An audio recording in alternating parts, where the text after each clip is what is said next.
नमस्कार दोस्तों। आज हम एनसीईआरटी क्लास 6 का चैप्टर 6 पॉलिटी का चैप्टर 6 है गांव का प्रशासन। इससे पहले हम 5 चैप्टर पढ़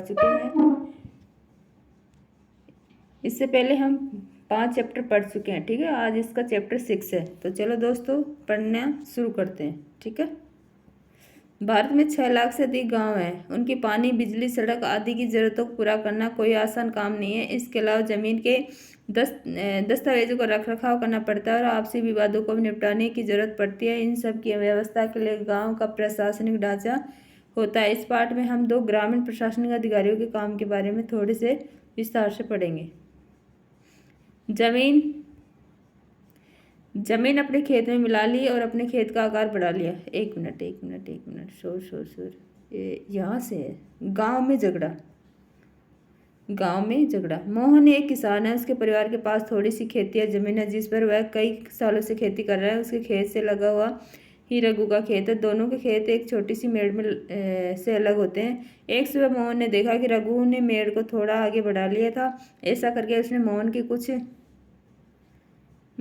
कुछ जमीन अपने खेत में मिला ली और अपने खेत का आकार बढ़ा लिया। मोहन को बहुत गुस्सा आया, मगर वह थोड़ा डरा हुआ भी था। रघु के परिवार के पास बहुत जमीन थी। इसके अलावा उसके ताऊ गांव के सरपंच थे। फिर भी मोहन ने हिम्मत जुटाई और रघु के घर पहुंच गया। दोनों के बीच कहा सुनी हुई। रघु ने तो मानने से इनकार कर दिया कि उसने मेड़ को आगे बढ़ाया था। थोड़ी ही देर में झगड़ा शुरू हो गया। रघु ने अपने एक मजदूर को बुला लिया। दोनों मिलकर मोहन पर चिल्ला रहे थे। फिर उन्होंने मोहन को मारना शुरू कर दिया। वो हल्ला सुनकर पड़ोसी बाहर आ गए। उन्होंने देखा कि मोहन की पिटाई हो रही। बीच बचाव करके उन्होंने मोहन को बचाया। मोहन को सिर पर और हाथ में चोट आई थी। एक पड़ोसी ने उसकी मरहम पट्टी की। मोहन के एक दोस्त ने, जो गांव के डाकघर में काम करता था, सुझाव दिया कि उन्हें स्थानीय पुलिस थाने जाकर रिपोर्ट लिखवानी चाहिए। जबकि कुछ लोग उसके खिलाफ थे। उनको लग रहा था कि बहुत सारा पैसा बर्बाद हो जाएगा और नतीजा कुछ नहीं निकलेगा। कुछ लोगों ने कहा कि रघु के परिवार वाले तो पहले ही पुलिस थाने पहुंच चुके होंगे। काफी विचार विमर्श के बाद अंत यह तय हुआ कि जिन पड़ोसियों की आंखों के सामने यह घटना हुई थी, मोहन उनको लेकर पुलिस थाने जाएगा। पुलिस थाने का क्षेत्र। थाने के रास्ते में एक पड़ोसी ने पूछा, क्यों न हम थोड़ा और पैसा खर्च करके शहर के बड़े थाने चले। मोहन ने समझाया कि बात पैसे की नहीं है, हम इसी थाने में अपना मामला दर्ज करवा सकते हैं क्योंकि हमारा गांव इसी के कार्य क्षेत्र में आता है।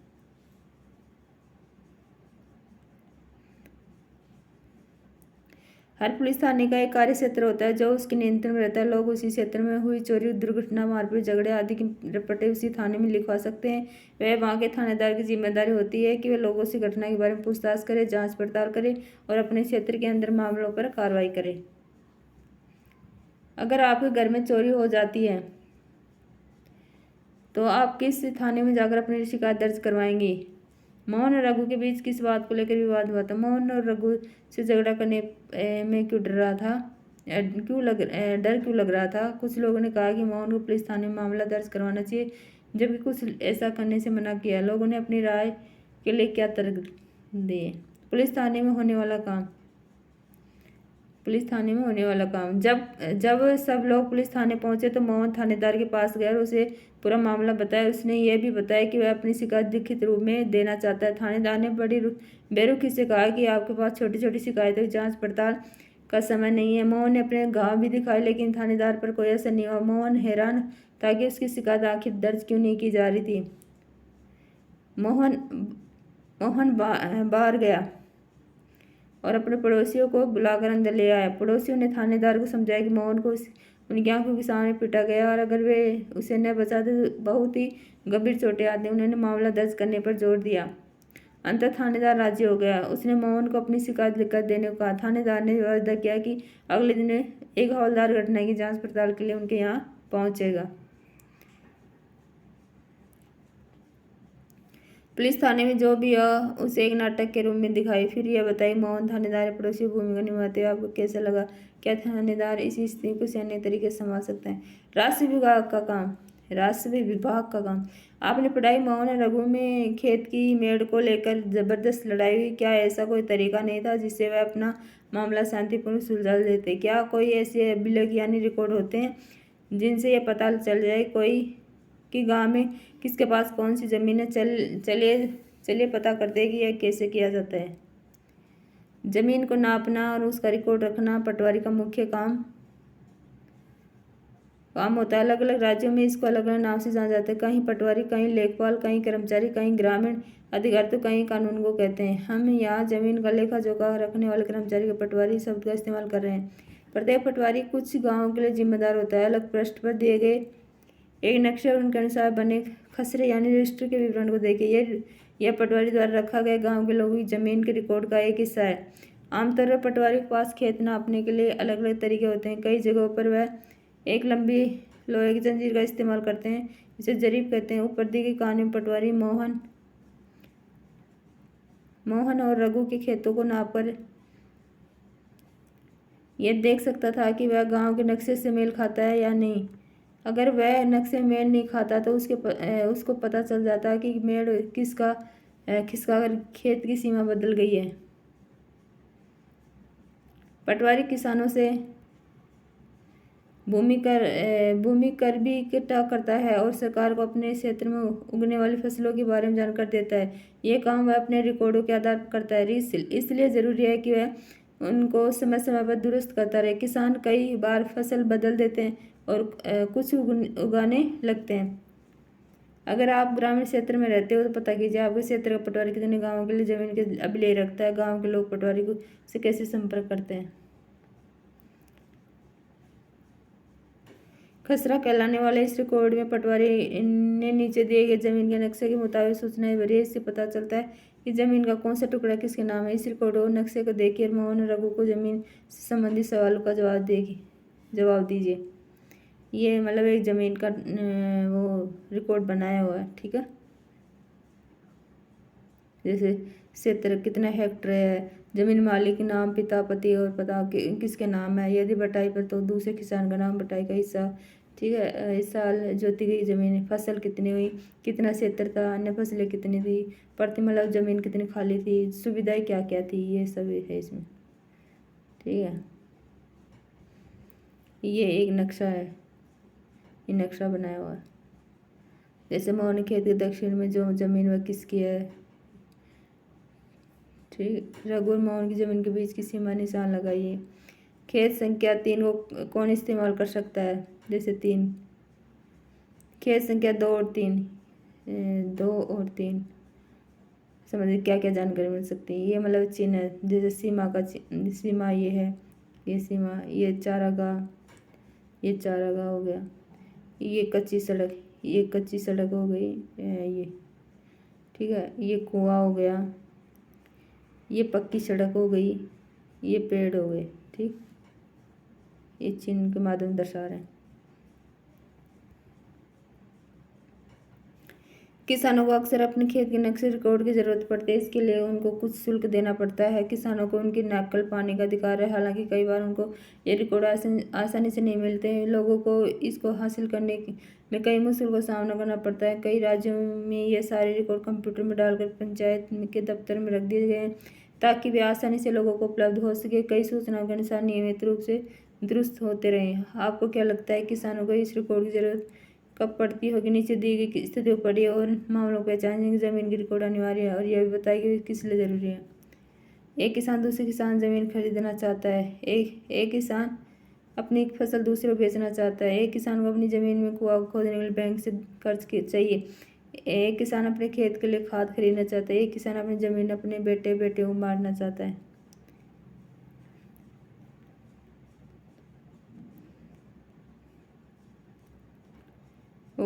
कुछ और उगाने लगते हैं, यहाँ से उगाने लगते हैं, या कोई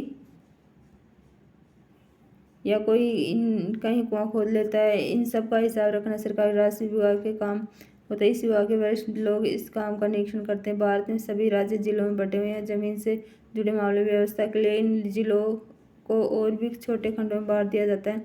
जिलों के उपखंडों को कई नामों से जाना जाता है, जैसे तहसील, तालुका इत्यादि। सबसे ऊपर जिलाधिकारी होता है और उसके नीचे तहसीलदार होते हैं। उन्हें विभिन्न मामलों को निपटाना होता है। ये पटवारी के काम का निरीक्षण करते हैं और यह सुनिश्चित करते हैं कि रिकॉर्ड सही ढंग से रखे जाएं और राशि विभिन्न तरह के कर इकट्ठा होते रहें। वे यह भी देखते हैं कि किसानों को अपने रिकॉर्ड की नकल आसानी से मिल जाए। वे विद्यार्थियों को जरूरत पड़ने पर जाति प्रमाण पत्र आदि जारी करते हैं। तहसीलदार के दफ्तर में जमीन से जुड़े विवाद के मामले सुने जाते हैं। एक नया कानून हिंदू अधिनियम धारा 2005। जब हम उन किसानों के बारे में सोचते हैं जिनके पास जमीन है तो आमतौर पर हमारे ध्यान में पुरुष होते हैं। महिलाओं की हैसियत खेतों में काम में एक मददगार भर की पानी मानी जाती है। उनके बारे में जमीन के मालिक के रूप में कभी नहीं सोचा जाता। अभी तक कई राज्यों में हिंदू औरतों को परिवार की जमीन में हिस्सा नहीं मिलता था। पिता की मृत्यु के बाद जमीन बेटों में बांट दी जाती थी। हाल ही में यह कानून बदला गया है। एक नए कानून के मुताबिक हिंदू परिवारों में बेटों बेटियों और उनकी माँ को जमीन में बराबर हिस्सा मिलता है। यह कानून सभी राज्यों केंद्र शासित प्रदेशों में भी लागू होगा। इस कानून में बड़ी संख्या में औरतों को फायदा होगा। उदाहरण के लिए सुधा एक खेतिहर परिवार की सबसे बड़ी बेटी है। वह शादीशुदा और पास के गांव में रहती है। अपने पिता की मृत्यु के बाद सुधा अक्सर खेती के काम में माँ का हाथ बटाने आती है। उसकी माँ ने पटवारी से कहा कि जमीन पर अब बेटों के साथ साथ उसकी और दो बेटियों का नाम भी रिकॉर्ड में आ जाए। सुधा की माँ बड़े आत्मविश्वास के साथ छोटे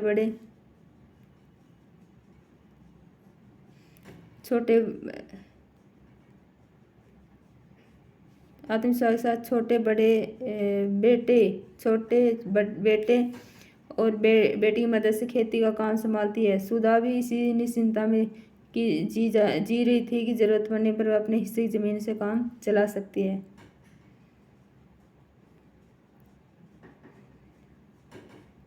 बिटिया की चाह।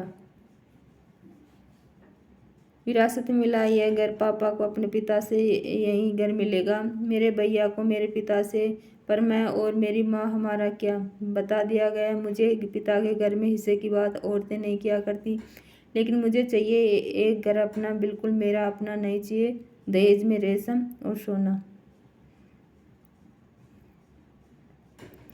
अन्य सार्वजनिक सेवाएं संरक्षण। इस पाठ में हमने सरकारी कुछ प्रशासन कार्यों के बारे में पढ़ा, खासकर ग्रामीण क्षेत्र के संदर्भ में। पहला उदाहरण कानून व्यवस्था बनाए रखने के बारे में और दूसरा जमीनी अभिलेख की व्यवस्था के बारे में। पहले इस मामले में हमने पुलिस की भूमिका परीक्षण किया और दूसरे में पटवारी भूमिका का इनके काम का विभाग के अन्य लोगों द्वारा निरीक्षण किया जाता है, जैसे पुलिस अधीक्षक या तहसीलदार। हमने यह भी देखा कि लोग कैसे इन सुविधाओं का इस्तेमाल करते हैं और उन्हें किस तरह की समस्याएं आती हैं। इन सेवाओं का उपयोग कानूनों के अनुसार होना चाहिए। आपने संभवतः सरकार के अन्य विभागों द्वारा दी जा रही सार्वजनिक सेवाओं को देखा होगा। आप अपने गांव या क्षेत्र के लिए दी जाए सार्वजनिक सेवाओं की सूची बनाइए। दुग्ध उत्पादन समिति, राशन दुकान, बैंक, पुलिस थाना, बीज और खाद कृषक समिति, डाक बंगला, आंगनबाड़ी, बालवाड़ी, सरकारी स्कूल, प्राथमिक स्वास्थ्य केंद्र, अस्पताल इत्यादि। 3 सार्वजनिक सेवाओं पर जानकारी इकट्ठी कीजिए और अपनी अध्यापिका के साथ चर्चा कीजिए कि इन कार्यप्रणाली में कैसे सुधार किया जा सकता है। आपके लिए एक उदाहरण आगे दिया जा रहा है। ये उदाहरण दे रखा है, जैसे सार्वजनिक सभा, राशन की दुकान, स्वास्थ्य केंद्र, दुग्ध उत्पादन। ठीक है, तो चलो दोस्तों, अपना चैप्टर कंप्लीट हुआ। इसके क्वेश्चन आंसर भी देख लेते हैं। ठीक है, पहला क्वेश्चन है, पुलिस का क्या काम होता है। पुलिस का क्या काम होता है, आपको सभी को विदित है कि पुलिस प्रत्येक गांव के लिए एक थाना होता है। एक थाने की सीमा क्षेत्र के अंतर्गत कई गांव भी आते हैं। हर थाने के एक थानेदार होता है। पुलिस का प्रमुख काम कानून लागू करना, अपने कार्य क्षेत्र में हुई घटनाओं जैसे चोरी, मारपीट, झगड़ा आदि की रिपोर्ट लिखकर इन समस्याओं को सुलझाती है। इन समस्याओं को सुलझाने के लिए कभी कभी पुलिस को न्यायालय की मदद भी लेनी पड़ती है। जनता की रक्षा करना, कानून व्यवस्था बनाए रखना। ठीक है, सेकंड क्वेश्चन है, पटवारी के कोई 2 काम बताइए। पढ़ा था पटवारी के कोई 2 काम, जैसे पटवारी का मुख्य काम जमीन को नापना, उनका रिकॉर्ड रखना, और दूसरा काम भूमि पर उगने वाली फसल का रिकॉर्ड रखना, सरकार को उसकी जानकारी देना। थर्ड क्वेश्चन है टू हो गया। थर्ड क्वेश्चन है तहसीलदार का क्या काम होता है। तहसीलदार जिस तरह से मुख्य कार्य है पटवारी का काम का निरीक्षण करता है और जमीन से संबंधित विवादों को सुनता है और उन पर अमल भी करता है। किसानों को उनकी ज़मीन के कागज़ की कॉपी दिलवाने में मदद करता है। ठीक है। फोर्थ क्वेश्चन है ए बी टेक चा कविता में किस मुद्दे उठाने की कोशिश की गई। क्या आपको ये मुद्दा महत्वपूर्ण लगता है और क्यों। तो आप बता सकते हैं। क्योंकि ए बी टेक चा कविता लैंगिक भेद को दर्शाती है। लिंग समाजी दृष्टि में व्याप्त स्त्री और पुरुष में अंतर है। पुराने समय से जो परंपरा चली आ रही है उसके तहत विरासत में मिली संपत्ति को परिवार के पुरुषों में बांट दिया जाता था और वहीं घर की महिलाओं और बेटियों को इससे वंचित रखा जाता था। यह एक महत्वपूर्ण मुद्दा है क्योंकि यह समता के अधिकार से जुड़ा हुआ है। अब लोकतांत्रिक समाज में ऐसा करना उचित नहीं है। महिलाओं को इससे बराबरी का अधिकार मिलना चाहिए। जैसे 2005 वाला आपने देखा था, 2005 में सरकार ने नियम संशोधित किया। इस नियम के अनुसार परिवार में किसी व्यक्ति की जायदाद में उसकी बेटियों को भी बराबर हिस्सा दिया जाता है। ठीक है।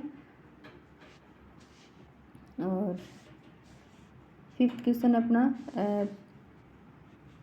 पिछले पार्ट में आपने पंचायत के बारे में पढ़ा। पंचायत पटवारी का काम एक दूसरे से कैसे जुड़ा हुआ है। पंचायत गांव के विकास संबंधी योजनाएं बनाती है, उन्हें लागू करके उन पर कार्य करती है। पटवारी गांव के किसानों की जमीन से संबंधित लेखा जोखा रखता है, जमीन से जुड़ी समस्याओं को सुनता है, उनका समाधान करता है। एक तरह से दोनों गाँव के विकास से संबंधित कार्य करते हैं। इस प्रकार दोनों काम एक दूसरे से जुड़ा हुआ है। अपना सिक्स क्वेश्चन है किसी पुलिस थाने जाइए और पता कीजिए यातायात नियंत्रण अपराध रोकने कानून व्यवस्था बनाए रखने के लिए पुलिस क्या करती है और खासकर त्यौहार या सार्वजनिक समारोह के दौरान। यातायात नियंत्रण अपराध रोकने और कानून व्यवस्था बनाए रखने में पुलिस अनेक प्रकार के काम करती है। जैसे पुलिस थाने में अपराधियों के फोटो के साथ रिकॉर्ड रखना, दिन रात गश्त लगाना इत्यादि। यातायात नियंत्रण के लिए चौराहे पर यातायात पुलिस तैनात रहती है। जगह जगह पर यातायात पुलिस वाहनों की गति की जांच करती रहती है। वाहन चालकों को सड़क यातायात के नियमों की जानकारी देने के लिए सड़क सुरक्षा सप्ताह मनाती है। सार्वजनिक समारोह के अवसर पर पुलिस जवानों की संख्या बढ़ा दी जाती है। साथ ही पुलिस विशेष निगरानी भी करती है। ठीक है। और सेवंथ क्वेश्चन देखते हैं। एक जिले में सभी पुलिस थानों का मुखिया कौन होता है। तो कौन होता है। एक जिले में सभी पुलिस थानों का मुखिया उपायुक्त होता है। ठीक है, आप सभी को पता है। एट्थ क्वेश्चन है चर्चा कीजिए कि एक नए कानून के तहत महिलाओं को किस तरह फायदा होगा। एक कानून हिंदू उत्तराधिकार अधिनियम 2005 के अनुसार बेटियों और उनकी माँ को जमीन में बराबरी का हिस्सा मिलेगा। ये कानून सभी राज्यों और केंद्र शासित प्रदेशों में लागू है। इस कानून से बड़ी संख्या में औरतों को फायदा होगा। पति या पिता की मृत्यु होने पर अपना जीवन निश्चितता से जी सकेंगे। ठीक है, आपने लेसन में अच्छे से पढ़ा होगा। ठीक है। और तो चलो दोस्तों, अपना चैप्टर कंप्लीट हुआ। इसके क्वेश्चन आंसर भी देख लिए। ठीक है, अपन ने